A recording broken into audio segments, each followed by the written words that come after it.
ভারতে চিকিৎসা করাতে এসে নিউটাউনে খুন হন বাংলাদেশের সাংসদ আনারুল আজিমকে খুনের ঘটনায় বাংলাদেশ থেকে গ্রেপ্তার করা হয়েছে ইতিমধ্যে তিনজনকে। গত কয়েকদিন ধরে নিখোঁজ থাকার পর বাংলাদেশের শাসক দল আওয়ামী লীগের তিনবারের সাংসদকে খুন নিয়ে সর্বত্র আলোচনা শুরু হয়েছে। কেন এই সাংসদ খুন হলেন, কেন তার কোনো সিকিউরিটি ব্যবস্থা থাকলো না, কেন পেট্রোপল সীমান্ত দিয়ে না এসে গেদে দিয়ে আসলেন, এসব প্রশ্ন উঠছে। ভারতে চিকিৎসা করাতে 12ই মে কৃষ্ণগঞ্জ থানার গেদে দিয়ে এদেশে ঢোকেন ঝিনাইদহের সাংসদ আনারুল আজিম। তার এদেশের বন্ধু স্বর্ণ ব্যবসায়ী গোপাল বিশ্বাসের কলকাতা বরানগরের বাড়িতে তিনি ওঠেন।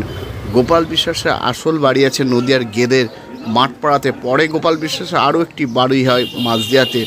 এই খুনের পর গোপাল বিশ্বাসকে জিজ্ঞাসাবাদও করা হয়েছে। আনারুল আজিম একটা সময় কৃষ্ণগঞ্জে বারবার এসেছে, সময় কাটিয়েছে। আজিমকে সরাসরি গেদে থেকে বরানগরে উঠেছিল গোপাল বিশ্বাসের বাড়ি, নাকি তিনি এর মাঝে অন্য কোথাও সময় কাটিয়েছেন? তার খুনের ঘটনা রীতিমতোই শিহরণ জাগানো।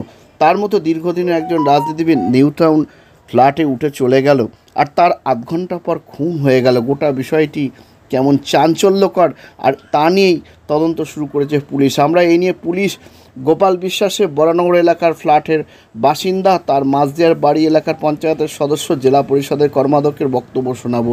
আর এ নিয়েই আজকাল আগামীর বিশেষ প্রতিবেদন। বাংলাদেশের সাংসদ আনারুল আজিম খুনে উঠে আসছে চাঞ্চল্যকর তথ্য।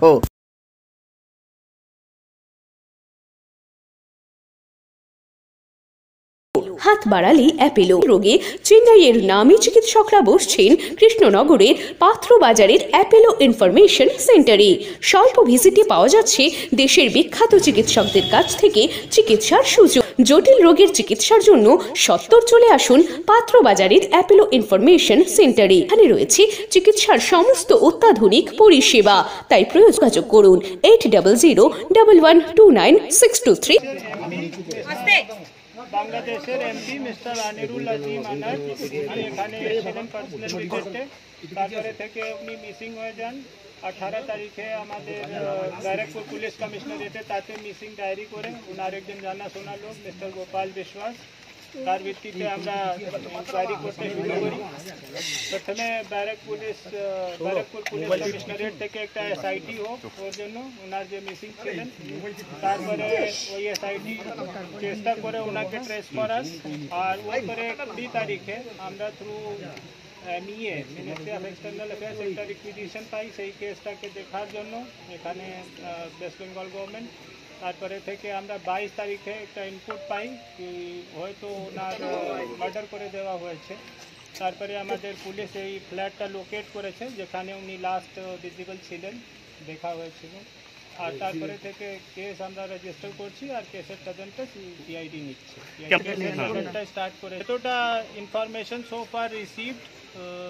উনি 13 তারিখে এখানে এসেছিলেন, ওনার আগে এসেছিলেন কিনা কোনো দিনে এ ছিল না, এটা it is subject to investigation. এটা সব কিছু জানা গেছে, কিছুটা এই সময় ডিসক্লোজ করাটা ঠিক হবে না যেহেতু ইনভেস্টিগেশন একদম এখনই জাস্ট আমরা ইনভেস্টিগেশনটা টেক আপ করেছি। Still it is too early to comment over this. ভেতরে ইনভেস্টিগেশন করছি, যখন বাইরে আসবে আপনাদেরকে নিশ্চয়ই জানানো যাবে। সব কিছু আর বলা যাবে না তদন্তের বিষয়ে। উনারও কি কোনো বাংলাদেশ तारीख को पता चला कि 13 तारीख से उनके एक जान पहचान के मिस्टर गोपाल विश्वास हैं 12 नगर के, उन्होंने एक मिसिंग डायरी कराई 12 नगर में कि वो मिसिंग है। उनसे उनकी बेटी ने कांटेक्ट करने की कोशिश की थी और वो कांटेक्ट नहीं कर पाए, तो उन्होंने मिस्टर गोपाल विश्वास को कांटेक्ट किया बताने के लिए कि हमारे फादर से कांटेक्ट नहीं कर रहा है। इस बेसिस पर उन्होंने मिसिंग डायरी की, जिसके बेसिस पे बैरकपुर पुलिस कमिश्नरेट ने एक एसआईटी गठित की उनको खोजने के लिए, ट्रेस आउट करने के लिए। वो इंक्वायरी हमारी चली रही थी कि 20 तारीख को हमारे पास नहीं हो पाएगा मामले का इंक्वायरी देखने के लिए वेस्ट बंगाल गवर्नमेंट में। और उसके बाद 22 तारीख को आज हम लोग को एक इनपुट मिला कि उनका शायद मर्डर कर दिया गया है। तो हम लोग इन दी मीन टाइम लोकल पुलिस ने ट्रेस आउट किया है जो लोकेशन लास्ट जहाँ पे वो देखे थे फ्लैट में, और उसके बाद ये केस जो है सीआईडी ने लिया है इन्वेस्टिगेशन। ये फ्लैट एक मिस्टर संदीप का है, उन्होंने वो एम्प्लॉई हैं एक्साइज डिपार्टमेंट में, और उन्होंने किराए पे दिया था वन मिस्टर अख्तरुज्जमान को। वो क्या फॉरेन नेशनल यूएस नेशनल है। अभी तक इतना ही आया है, बाकी चीज़ें जो धीरे धीरे करके सामने आ रही वो अभी इस स्टेज साइड में बताना ठीक नहीं। मोटिव ऑफ मर्डर कुछ जस्ट मैं इतना ही कहना चाहता हूँ कि हम लोग अपना पूरा बेस्ट तो भाड़े पे था, और उसके बाद अभी ये सब इन्वेस्टिगेशन की चीजें अभी हम लोग इसको डिस्क्लोज থাকছে তো 3-4 বছর তো হয়ে গেছে মনে হয়, কিন্তু বউ বাচ্চা মানে একজন ছেলে, ওনার ছেলে আর ওয়াইফ, ওনার ওয়াইফ আর ছেলে বোধহয় অন্য কোথাও থাকে। শোনার কাজ ঠিক তো, উনি কারোর সাথে মেশেন না, তো আমরা কখনো কথা বলিনি। অনেক লোক তো এখানে, তো প্রচুর লোক, গাড়ির পর গাড়ি দাঁড়িয়ে থাকতো, প্রচুর লোক আসতো। গোপাল বিশ্বাস, এই যে আর উনি কারোর সাথে মিশতেন না, মানে মিশতেন না, ওনার সম্বন্ধে আমরা কিছু বলতে পারবো না। লোক আসতো আমরা দেখেছি, হ্যাঁ প্রচুর গাড়ি।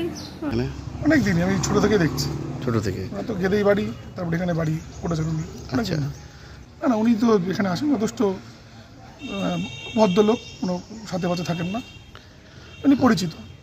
সাংসদের মার্ডার হয়েছে, ওনার বাড়িতে ছিল টিরু বলছে বরানগরে, এবার ব্যক্তিগত সম্পর্ক কারোর সাথে থাকতেই পারে, সে ব্যাপারে তো আমরা কিছু জানি না। হয়তো ব্যক্তিগত সম্পর্ক ছিল, তাই গিয়েছিল, ঠিক আছে, এটা তাদের অভ্যন্তরীণ ব্যাপার। আমরা এমনি এই বাড়িতে আসে টাসে, তাই তো? হ্যাঁ আসে। আচ্ছা, এই বাড়িতে আর কেউ থাকে এখনই? তা বলতে পারবো না এখন কে থাকে। হ্যাঁ, ব্যবসা আছে? হ্যাঁ, তা সঠিক জানি না। উনি তবে এখানে আসেন, বাড়ি আছে, কিন্তু ভোটার লিস্টে মনে হয় আমাদের এইখানে নেই নাম। আচ্ছা, ওটা গেদে? এটা গেদেতে আছে। আর যে ঘটনাটা ঘটেছে তাতে করে যেটা আমরা শুনতে পাচ্ছি, বাংলাদেশের যিনি এমপি ছিলেন আমাদের ইন্ডিয়া তথা কলকাতাতে, ওনার একটা মর্মান্তিক দুর্ঘটনা বলতে হয়, তো সেটাই সত্যি। আমরা খুব ব্যথিত, কিন্তু আমাদের মনেও কিছু প্রশ্ন আছে। উনি একজন এমপি থাকা সত্ত্বেও কেন প্রোটোকল মেনে এখানকার আমাদের যারা ভারত সরকারের স্বরাষ্ট্র দপ্তর বা বাংলাদেশের হাই কমিশনার তাদেরকে ইনফর্ম করে ইন্টিমেশন দিয়ে উনি এখানকার সরকারের সিকিউরিটি নিয়ে কেন ছিলেন না, সেটা একটা প্রশ্ন।